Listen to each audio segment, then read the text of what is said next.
Welcome to the Playful Domme, the Poly Wife, and the Virgin podcast, where we share our most intimate stories, experiences, and details of our love lives, our intimacy lives, our play lives, and giving you the opportunity to gaze in and get a glimpse of what could be possible in your life as well. As we share our stories, our adventures, we weave in tips, tricks, and techniques to help build your confidence, boost your courage, and give you the opportunity to ask for what you want in your life. Welcome to the podcast. Oh, and just a couple of quick thoughts before we get started. One, we are just everyday people. We are not professionals, licensed therapists, anything like that. This is for edutainment purposes only. This is not medical advice or legal advice, financial advice, nothing like that. Listen at your own discretion. And this is for mature audiences. We're going into deep subjects and sharing deeply about intimacy and all the things about that. So just notice who you're around and let's go. So at the beginning of my dominatrix journey, I was in LA and I had done some training already with a pro dom, and I was invited to a gathering by a very famous dominatrix in LA. I felt super honored to be there, and I was a +1 guest. And at this gathering, there was a loft, and the loft had it was a kinkster that had been in the scene for like 30 years. And he had like hand welded this like crazy apparatus you think you'd see in a gym kind of thing. But it was like this thing that can hoist you up and have you hanging upside down. It's like all these different toys and tools and outfits and, all of it. And it felt like, I felt like I could be Barbie in there. And so by me stepping into this space, and I was surrounded by submissives, and their ideal is to please the mistress, is to please the dominatrix, is for her to say what she wants, and they comply, they provide, they do whatever that is. So I come into this space, and he had like these really cool like ballet stiletto heels I wanted to try on. And so he like got them down, and I got to try them on. And if you've ever done dance, it's like literally being on point. It was crazy. So I couldn't really walk in them, but it's like such a fetishy kind of look. And then there was this really cool like leather harness for a woman to wear. And I was like, oh wow. He's like, yeah, no one's been small enough to be able to wear it. And I was like, oh, I'd love to try that on. So he took this harness down, and then there was this cropped bolero straight jacket that was leather. And I had a journey in psychedelics a few months before where I felt like I was in a straight jacket. So I wanted to feel that, bring that to life. What would it feel like to be in this straight jacket? And so I told him that, and I felt completely safe. I felt completely confident. I knew that they were going to do and say whatever it was that I wanted. There was no sense of I was going to be taken advantage of at all. I was in charge. I did what I wanted. And so I had the bolero straitjacket on and this harness thing. And then I had said to him, I was like, I do not want anything sexual happening to me, period. And then so Jess, real quick. So for me, like this whole domination, the whole kink world seems very, very dark to me. So I think one of the things that intrigued me about, our conversations is that there's rules, right? There's rules within the BDSM and the kink world. And I knew nothing about that. So I thought I was, if someone says, hey, come join me, it's like, I'm like whisked away or whisked under or tied up. And it was very dark. So that was fascinating to me. So keep talking, but I had no idea. Yeah. So there's, before you go into play, typically it should be, there's almost like this protocol. There's a conversation that happens. You talk about risks, you talk about boundaries, you talk about hard limits, you talk about what you're interested in, you talk about, you can have a whole conversation about it. And it's, there's different terms about being consensual. It's consensual.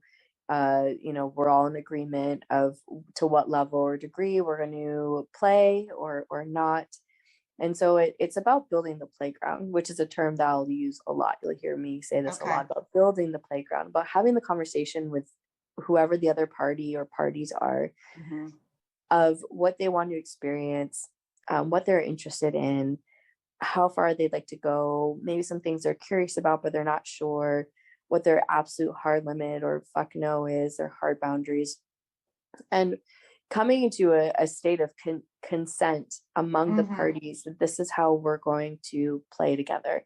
And if things start going outside of what we've established, you know, there's a safe word, there's a protocol, there's something that we say that to either pause the scene, to stop the scene, you know, whatever it is. So, and this is, I mean, in all realms of play. I mean, kink can be as much as like tickling someone's cheek, you know. Oh, really? Okay. It can be as something as, you know, just maybe tying their hands behind their back, putting a blindfold over their eyes.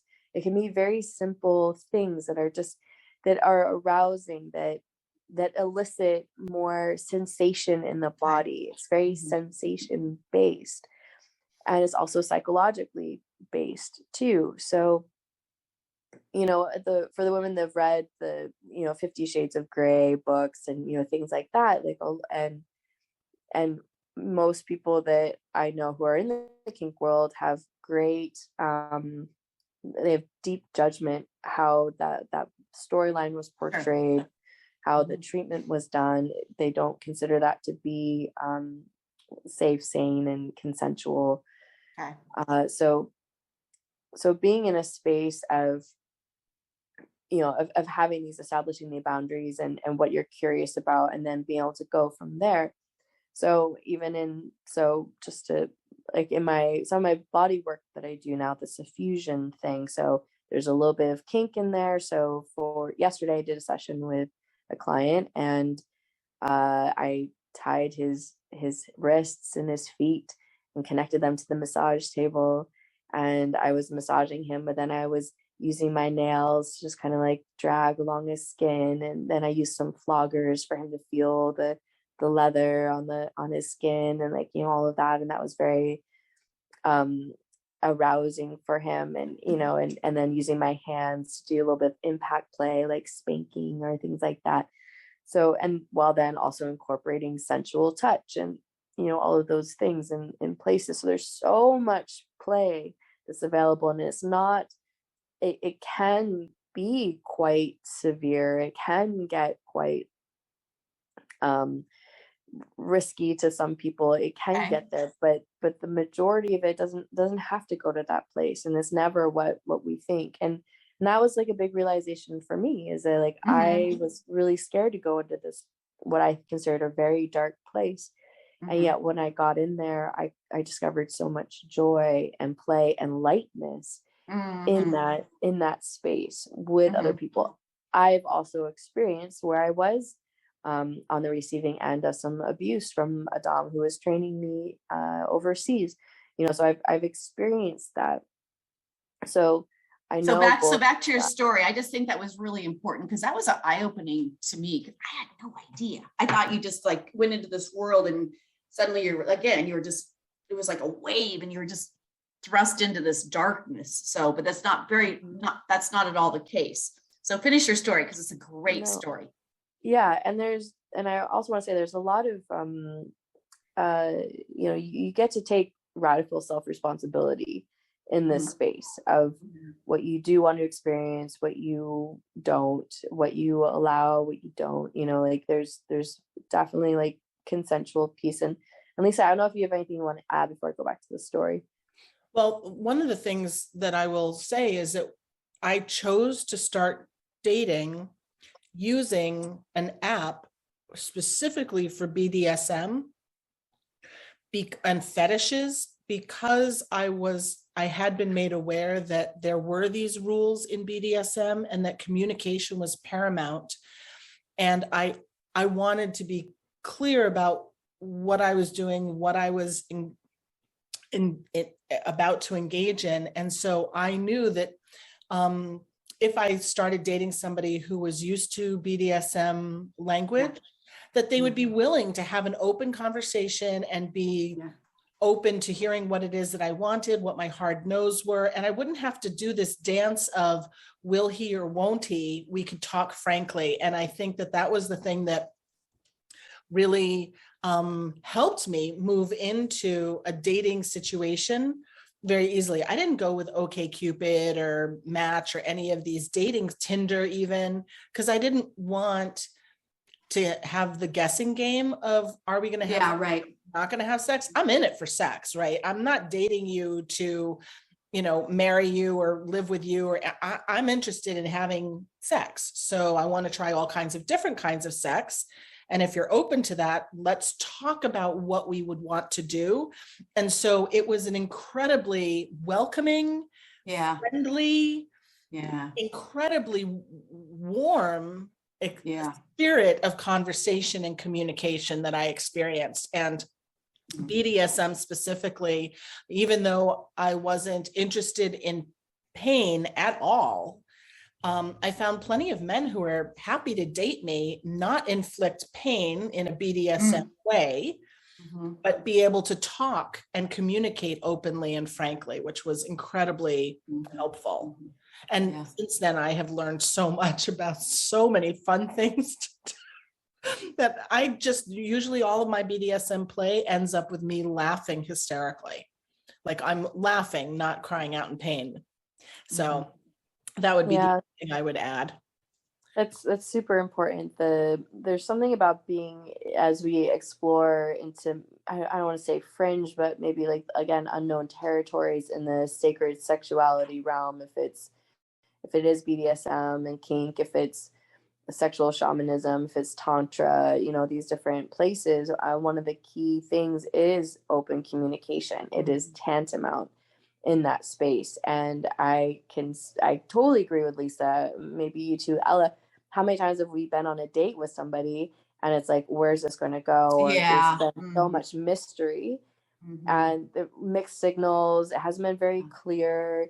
If I kiss him, will it go deeper than I want to go? How can I back out if it's not? And so there's a lot of ping pong in our heads of like, how to, do I want to get into this situation? How do I get out if it's not a right thing? So having these open, upfront conversations, which really is one of the pillars, I believe, of BDSM, is that before you engage in play, you have a conversation. And you have a conversation every time. And just because this time I wanted to get spanked, that doesn't mean the next time I want to get spanked. That doesn't mean that the time after that I do or don't.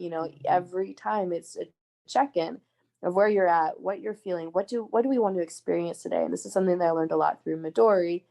If you want to check out Midori, she's an amazing educator in BDSM and kink and an artist, and she's just one of the most fascinating, fabulous people ever. But, she considers kink to be the last adult playground, that it's the place where you can be cowboys and Indians with cool toys. You get to, or cops and robbers with cool toys, or, whatever it is, that you have this opportunity to play and explore inside yourselves. And so in this gathering that I was at, where I was in a kink minded community, knowing that as a dominatrix, that I was going to be upheld and revered, and also that I could set the tone of what I want and what I don't. And so when I was speaking to this kinkster in his space, I was said, I'm interested in trying all these different things. I do not want to have any kind of sexual penetration. I don't want to have any kind of sexual intimacy. I don't want anything like that. Like, I just want to feel what it's like to have this harness on, or I want to feel what it's to have this straight jacket on, or try these shoes on, or I want to feel like what it's like to be hung upside down. Like, I want to have this experience, but I don't want, these are my boundaries. And he was totally fine with that. And so, I was I'm in the straight jacket. I tried the shoes on, then there's this part where, there's this there's a bar that my ankles could be hooked onto, and then there's a chain, and he had one of those like automatic, I don't know, buttons that would hoist the bar up into the air, and I would be hanging upside down from it. And so I'm hanging upside down, and as what was it? he mentions that he has a vibrator, and it's like a really high powered one from England, and it's some super exclusive, you know, kind of thing. And would I be interested in trying that?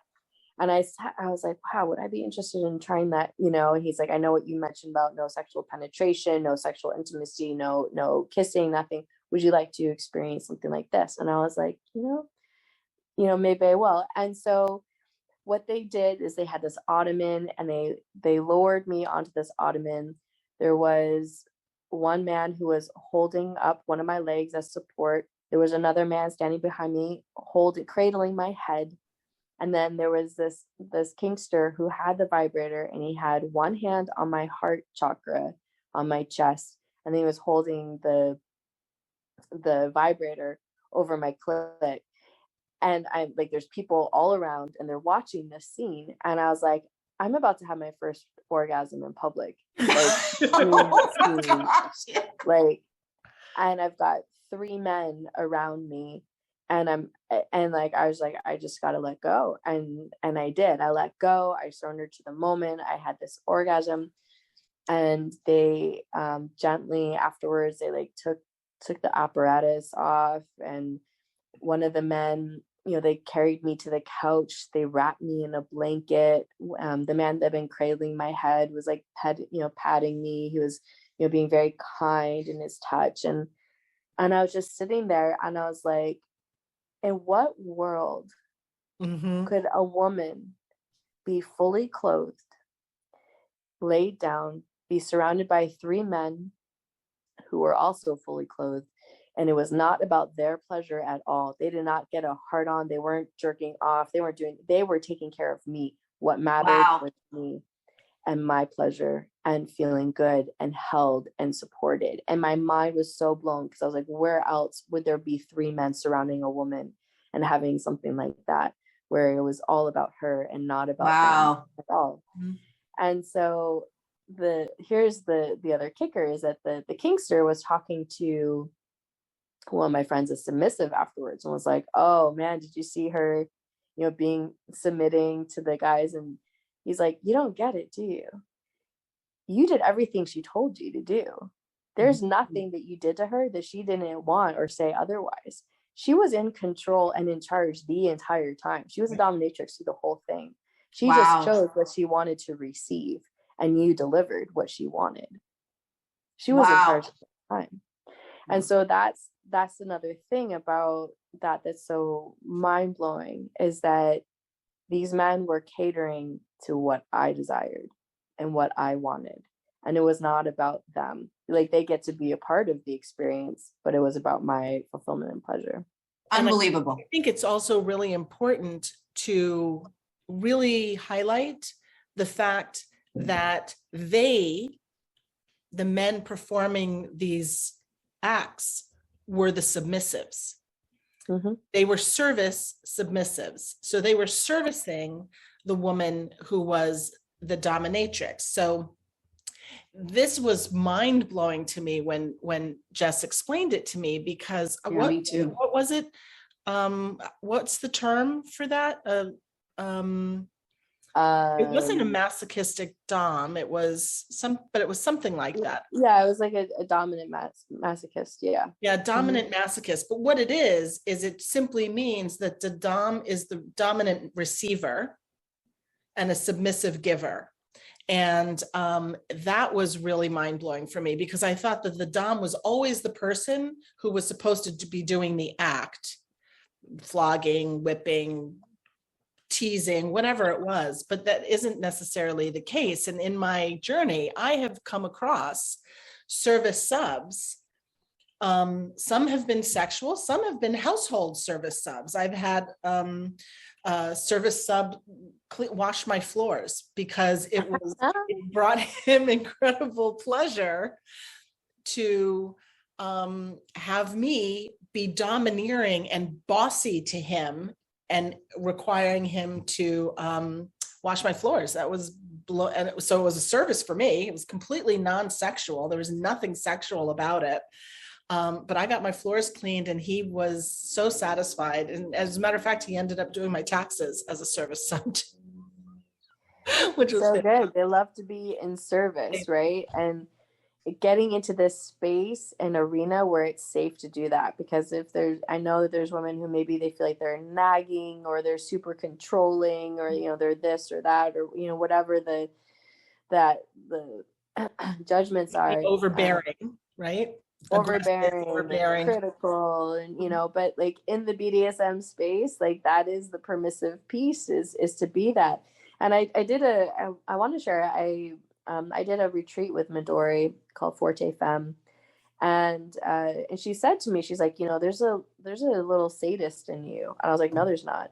And she's like, yeah, there is. And I was like, when I was a kid, I used to kick my brother in the balls, and I used to get joy out of it. Like I was delighted when I was doing it, or like really caught, like there was something about like inflicting some kind of pain. I mean, it wasn't like a lot and it wasn't constant. It was by no means by that, but there were like a few instances. And I felt like I've paid retribution for that for years. I felt so guilty about that, about like what a terrible sister I was, and to do that and to cause pain to my brother, and like, it was just awful. I felt tremendous guilt and shame about it in my adulthood. And she's like, but what if the guy wants you to do it? What if it's with consent? What if it's something that that the guy actually enjoys, is having his balls kicked? Would you do that? And like, it took me a long time to like get into a space that there are people who are asking for the impact. There are people who get turned on by that. There are people who enjoy those deeper levels of what I'll say is impact. Pain is subjective. Pain is a very subjective word, but it's about receiving the impact on it. And so this is, again, the piece about, if there's pieces in us as women and all people that we're afraid of, that we're ashamed of, that we feel like we've had to like place a lot of energy to repress, getting into a space, into the kink space with somebody else who's of consent to the thing that you want to explore, is such a liberating and healing and exciting experience to have, to step into. It is. And as a matter of fact, I, for the first year and a half, I was all about, nope, don't hurt me. No, I'm not interested in pain. I wanted to be a submissive to a dom. And I've learned a couple of things. I'm not a natural submissive person. And I'm actually an alpha sub, as it turns out. I just learned that from my girlfriend. And, but I didn't like pain. But I found a top, which is a person who is the person in doing the work, whatever. And he was so effective at flogging me without inflicting pain. I absolutely love being flogged, but it took us many times doing it for us to find that balance. But he was a kind of a dom. He's not naturally a dom, but a top, who was just looking for me to giggle. And as long as I was giggling, he knew that I was enjoying myself. And when it became painful, I would say, oh, stop. I need a break. And he would back off and then continue again, because he had no interest in inflicting pain on me. He wanted me to be able to push my boundaries, but stay safe. And I have to say, the one thing that I have learned is that there is actually something for everybody. There is no kink, or I have done things, and we'll go into it, like the crazy things.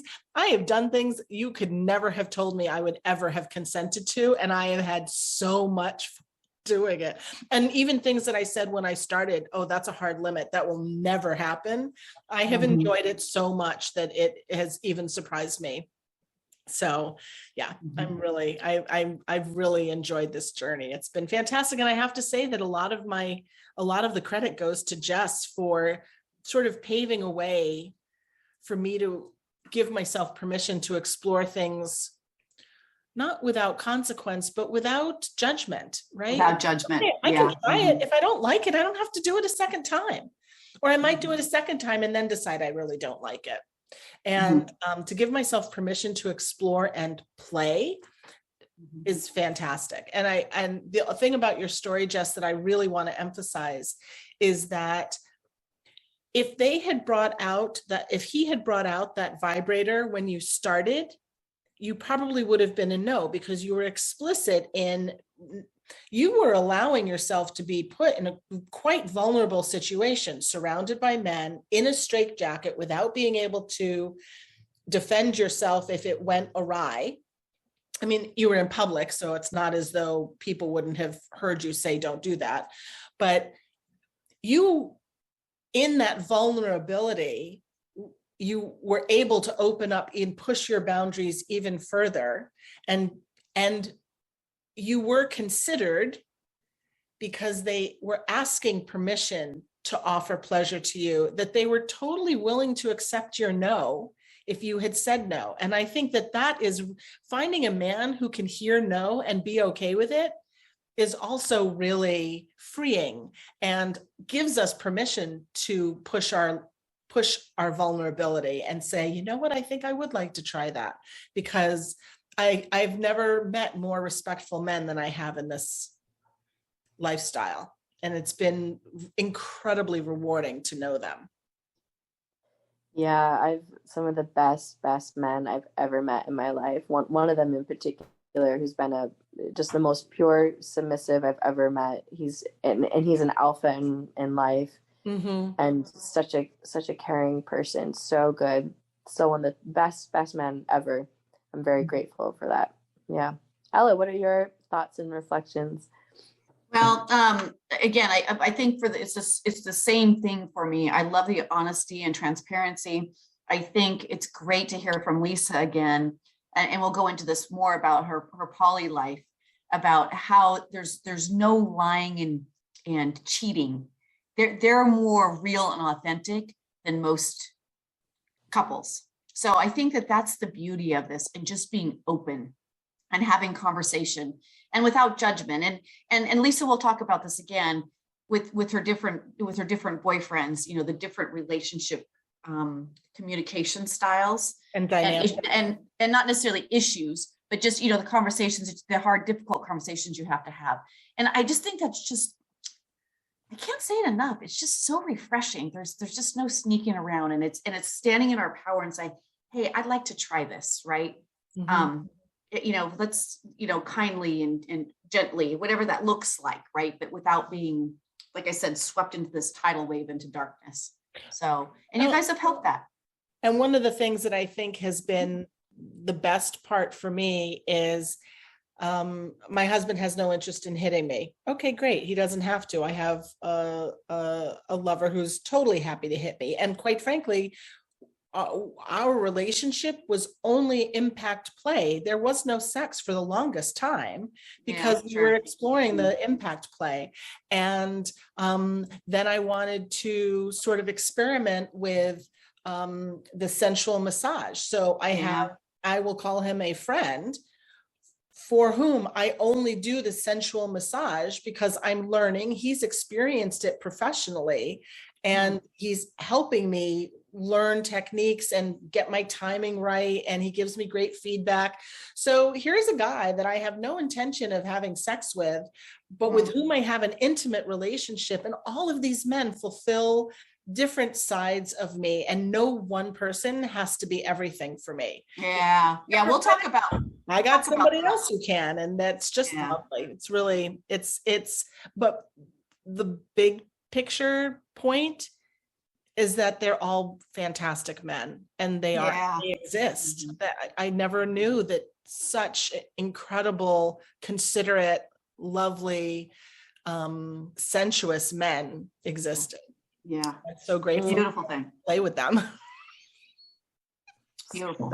So much more to come and talk about, especially as we dive into the poly life and the world and the intricacies and the joys and all of the good things. And the heartbreak. And the heartbreak. Yeah. All of the pieces. That's one of the things that I think we appreciate about this podcast, is that nothing's being excluded. There isn't anything, as Ella said, nothing's being hidden from you. We're not showing you just one perspective or one facet. We're sharing our experience, but also the full body picture of it, and especially over time. And I will say that for me, kink, that's where I've had, I think, part of the most expansion of within myself, like Lisa's shared. It was unexpected. As Lisa said, I mean, there's things I thought I would never, ever do.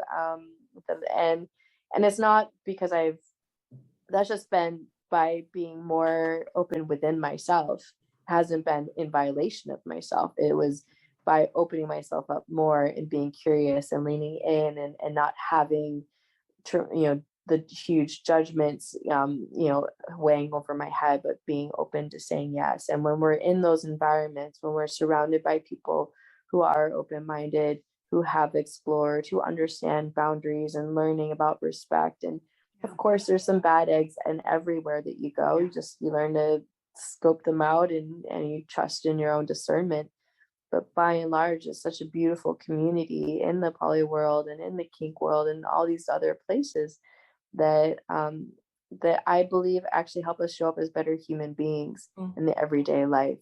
And who I am today, after 2 years of being in the kink space and the sacred sexuality, sensuality space, I will say I'm a better human in how I treat others, who I am, the level of relationships I have, the connections, how I treat strangers, how I handle stress, how I handle situations that go awry. Like all of those things have been tremendously informed.